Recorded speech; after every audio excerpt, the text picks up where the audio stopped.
Bueno, cuando se piensa en la teología escolástica, que fue la que acabamos de estudiar, solemos imaginarnos que es racional e incluso fría, ¿verdad? Pero eso sería no tener en cuenta la tradición extraordinaria que perteneció a la escolástica, y esa era la tradición mística. Tenemos a personajes que ya estudiamos como Tomás de Aquino, como Alberto Magno, como Buenaventura y muchos otros personajes que de hecho fueron grandes exponentes de la tradición mística, de la unión con Dios. Pero en el siglo XV nos encontramos con un misticismo diferente, que germina en el norte de Europa. Incluso es un misticismo que aún perdura hasta la actualidad, aunque no lo crean. El misticismo es difícil de definir, pero podemos describirlo como una experiencia de la inmediatez del ser uno con lo divino. Siempre había estado presente en la iglesia desde sus primeros días, entre aquellos que se veían como los defensores de la ortodoxia, así como aquellos considerados herejes también. Así que no es nada nuevo. A finales de la Edad Media se observa el brote de una rica tradición mística en donde, en Italia, en Francia, en Inglaterra, en los Países Bajos y en Alemania, en la Renania alemana. Surgieron unas comunidades místicas de hombres y mujeres donde la gente escribía en la lengua vernácula, no necesariamente en latín. Muchas de estas personas no pertenecían necesariamente a órdenes religiosas. Esos escritos, esa predicación y estas otras formas de literatura inspiraron a una audiencia de laicos que ansiaba cada vez más la experiencia de lo divino, que cada vez más deseaba experimentar la devoción de aquellos tiempos y que deseaban expresar su propia idea de lo divino.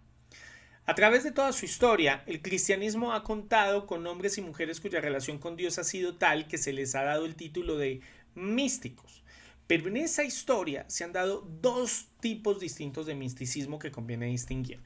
Uno es esencialmente, llamémoslo así, cristocéntrico. ¿Por qué? Porque no pretende llegar a Dios mediante la contemplación directa o mediante una iluminación divina, sino a través de Jesucristo. Su contemplación se dirige hacia los sufrimientos de Cristo o hacia su resurrección o hacia el triunfo final.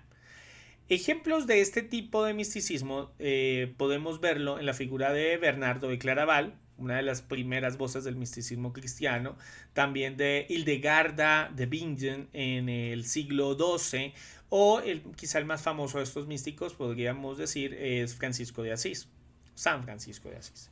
La otra clase de misticismo se deriva principalmente de la tradición neoplatónica. El propósito de quienes siguen este camino es ascender mediante la contemplación interna hasta llegar a una unión con el uno inefable, dicen ellos, es decir, Dios, el creador. Ahora, Plotino, el gran maestro pagano de esta clase de misticismo, decía que en esa unión del alma llegaba a un estado de éxtasis. Después algunos de sus seguidores fueron enemigos encarnizados del cristianismo, pero otros aceptaron esa fe y fue así como este segundo tipo de misticismo se introdujo en la tradición cristiana. Ya a través del falso Dionisio el Areopagita, también de Gregorio de Niza, de Agustín y de otros personajes, el neoplatonicismo se unió al cristianismo de tal modo que muchos llegaron a confundirlos.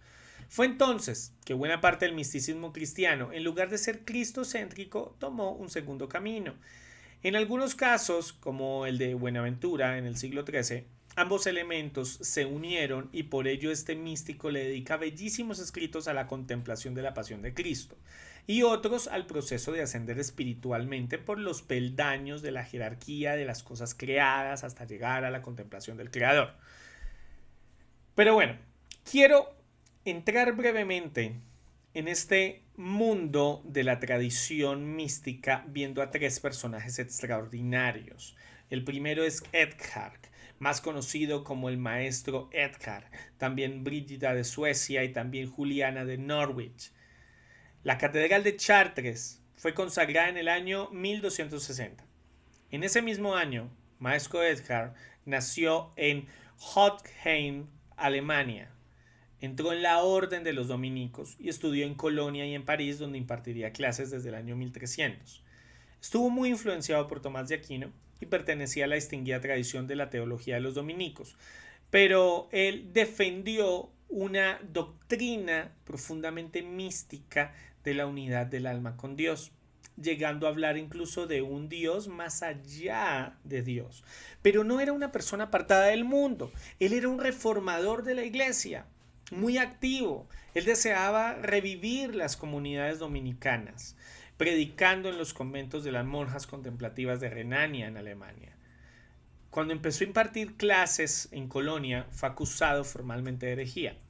Edgar negó con vehemencia las acusaciones que procedían de una fuente hostil, pero en el año 1329 una bula papal de Juan XXII titulada Inagro Dominico condenó ciertas afirmaciones de Edgar como heréticas. El carácter de sus enseñanzas era altamente polémico, debo decir, y gran parte de este asunto de la herejía se vio inmerso en las políticas de la Iglesia. Pero para resumir, a raíz de las enseñanzas de Edgar estaba el deseo de la humanidad de unirse con Dios, que finalmente está en todo ser humano, ¿no? Este deseo. Edgar estaba convencido de que no se desviaba de las doctrinas de la Iglesia, pero de alguna manera sus ideas eran poco particulares, bastante distintivas y no siempre coincidían con las doctrinas de la Iglesia. Eso es algo que incluso hoy en día se sigue disputando. Para el maestro Edgar, la identidad con Dios no era suficiente para el cristiano. ¿Qué decía él? Él decía, abandonarlo todo sin abandonar a Dios no significa abandonar nada. Y este es el mensaje, este es el lenguaje que usa Edgar para decir que el ser tiene que vaciarse por completo. ¿Qué significa esto? La idea central de Edgar y la más controvertida es el nacimiento de Dios en el alma, un concepto que ha sido interpretado de muchas maneras diferentes. Al librarse de cualquier deseo, el alma está preparada para el contacto con Dios. El alma se convierte en nada. Ese es el momento en que tiene lugar la unión mística con Dios, porque el alma puede absorber la luz divina. Pero bueno, dejemos que él hable. Sobre la naturaleza de la unión del alma con Dios, de hecho, Edgar escribió lo siguiente. Y abro cita. Solo Dios debe operar en ti sin límite alguno, para que de esa manera pueda perfeccionarse en ti, para que tú logres comprender con Él y amar con Él. Fin de la cita. Entonces, esta es la experiencia, esta es la esencia de la perfección. Más tarde, Edgar también dice, todas las criaturas son una pura nada. Ahora, no significa que que todas las criaturas sean insignificantes. No, no son insignificantes. Simplemente no son nada. Lo que no tiene esencia no existe. También él dice lo siguiente. Ninguna criatura tiene esencia porque la esencia de todo está en la presencia de Dios. Si Dios se retirara de la criatura solo un momento, esa se desvanecería en la nada. Entonces, fin de la cita. Entonces, con Edgar hay una influencia en el desarrollo de la tradición mística muy profunda. Desde el punto de vista teológico y lingüístico, tuvo una influencia profunda en las generaciones de místicos hombres y mujeres, que serían más frecuentes en toda Europa en el siglo XIV. Una de ellas, otro personaje del que les voy a hablar, fue Brígida de Suecia. Brígida tuvo una niñez extraordinaria. Su madre murió cuando ella tenía solo 10 años y ya de niña tenía visiones y sueños. Soñaba con el hombre de dolores, decía ella, y en sus sueños interactuaba con Cristo.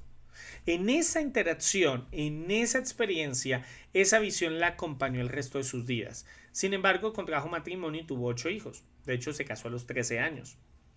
Ella y su esposo peregrinaron a Santiago de Compostela y cuando su esposo enfermó, nada más ni nada menos que San Dionisio de Francia se le apareció. Tras la muerte de su esposo, fundó una orden religiosa para mujeres en la que también había hombres como capellanes y hermanos.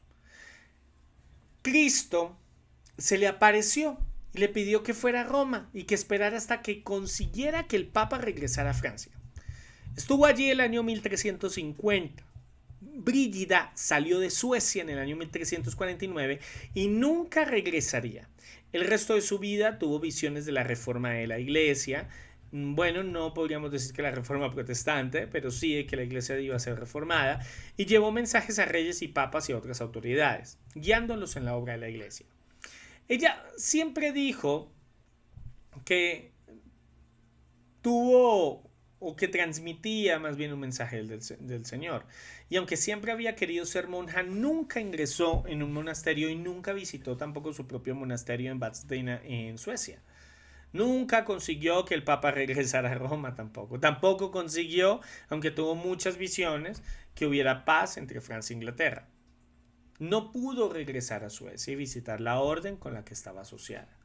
Finalmente muere en el año 1373, agotada, alejada de su país natal, pero su influencia fue tal y atrajo a tanta gente hacia sí y hacia sus experiencias místicas que fue canonizada en el año 1391. De hecho, fue la primera mujer que fundó una orden religiosa. Sus revelaciones son obras extraordinarias. Nunca escribió en primera persona, sino que se refiere a sí misma como la esposa. En un ejemplo que les voy a dar, Cristo se dirige a ella. Y abro cita y dice, esto es lo que le dice Jesús a ella. Eres extremadamente ingrata si a cambio de tal caridad no me amas. Si mi cabeza fuera perforada y colocada sobre la cruz por ti, tu cabeza tendría que colocarse en el lado de la humildad. Puesto que mis ojos estaban ensangrentados y llenos de lágrimas, tus ojos deberían mantenerse apartados de los placeres. Puesto que mis oídos estaban llenos de sangre y oyeron insultos contra mí, tus oídos deberían apartarse de comentarios viles e indignos. Fin de la cita. Ahora, ahora les voy a hablar de otro personaje, un contemporáneo de Brígida. Fue una figura extraordinaria, y no es nada más ni nada menos que Juliana de Norwich. Es una célebre mística, o era una célebre mística, cuyas revelaciones del amor divino son consideradas uno de los mayores ejemplos de la experiencia religiosa medieval. Pasó la última parte de su vida sola en su iglesia de Norwich, pero en el año 1373 fue curada de una grave enfermedad por una serie de visiones en la que experimentó el dolor de Cristo y la Virgen María. De estas experiencias, de estas visiones, escribió dos relatos, 20 o 30 años después. El segundo fue escrito 20 o 30 años tras el primero. Las revelaciones abarcaron la mayor parte de los misterios de la fe cristiana: la predestinación de Dios, la presencia de Dios y la cuestión del mal. Era alguna de las cosas que se mencionaban. La claridad, la lucidez y la precisión de su visión teológica, digamos que es sorprendente, y evidencian que era una persona profunda y carismática. A diferencia de Brígida, nunca fue canonizada, pero sus restos fueron venerados en la tradición cristiana, especialmente a su descripción de su intensa relación con Cristo. Al igual que Brígida, describe su encuentro con el Hijo de Dios con unas imágenes poderosas que contienen la experiencia del cuerpo y la profundidad del vínculo espiritual entre Cristo y ella. Y permítanme les leo. Entonces ella escribe: observé con toda mi fuerza al momento de su muerte y creía que había visto su cuerpo. Observé con toda mi fuerza al momento de su muerte y creía que había visto su cuerpo completamente muerto. Pero no lo vi así, y cuando pensé que su vida estaba llegando a su fin, que yo sería testigo, de repente, al mirar la cruz, su expresión cambió y pasó a ser de alegría. El cambio, su bendito rostro cambió el mío, y mi felicidad fue inmensa. Entonces nuestro Señor inspiró esta idea en mi mente: ¿qué sentido tiene tu dolor y tu sufrimiento? Y me colmó la felicidad y comprendí que quería decir que nosotros, a través de nuestro dolor y nuestros padecimientos, morimos con Él en la cruz, y que nos mantenemos unidos a esa cruz por la gracia hasta el fin. De repente su expresión cambiará y todos estaremos con Él en el cielo. Entre las dos cosas no habrá ningún tiempo y todos viviremos en la felicidad. Este es el significado de esta revelación. ¿Qué sentido tienen ahora tu dolor y tus sufrimientos? Nosotros seremos bendecidos. Fin de la cita. Entonces, de diferentes maneras, Edhard, Brígida de Suecia y Juliana de Norwich experimentaron encuentros místicos profundos.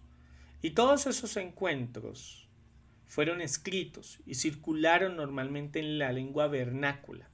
Los tres se entregaron a la vida de la iglesia y a la conquista de la herejía, pero especialmente a la transformación espiritual y la iluminación de hombres y mujeres.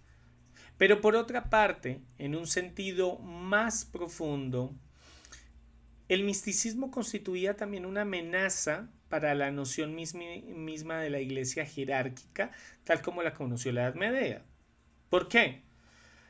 Porque en efecto, si el nivel supremo de vida espiritual lo alcanza el cristiano de a pie, cuando se llega directamente a Dios, se sigue que los sacramentos, la predicación y la comunidad de la iglesia son de entonces de valor secundario, o al menos pasajeros. ¿Por qué? Porque, bueno, si tengo estos sueños y estas visiones, ¿para qué recibo instrucción de un sacerdote? ¿Para qué me congrego? ¿Para qué recibo sacramentos? Y esto es como si estuviera recibiendo un sacramento. O sea, ¿por qué me bautismo? O sea, no más, esto ya constituye un bautizo espiritual, místico, por así llamarlo, ¿no? Eh, ¿Para qué leer la Biblia? Si estoy recibiendo estos sueños y estas revelaciones. De hecho, esto no está muy alejado de lo que hoy en día se vive en muchas iglesias, ¿no? A veces se le presta más, más atención a la visión, al sueño que tiene el pastor, a ese mensaje profético que tienen, que a lo que la misma Biblia dice. Bueno, en fin, el místico en su estado de contemplación perfecta no necesita de sacerdotes que le ofrezcan los sacramentos, ni de iglesia que le muestre el camino a seguir, ni siquiera de las escrituras que le hablen de la voluntad de Dios. Entonces los místicos de los siglos XIV y XV rara vez llegaron a estas conclusiones, pero en sus doctrinas se encontraba un fermento, llamémoslo así, que más tarde quebrantaría la autoridad de la jerarquía eclesiástica y en algunos casos incluso quebrantaría hasta las escrituras. Entonces, en el misticismo, al igual que en el nacionalismo, pueden verse las primeras señales de la ruptura de la unidad jerárquica que vemos en la iglesia medieval.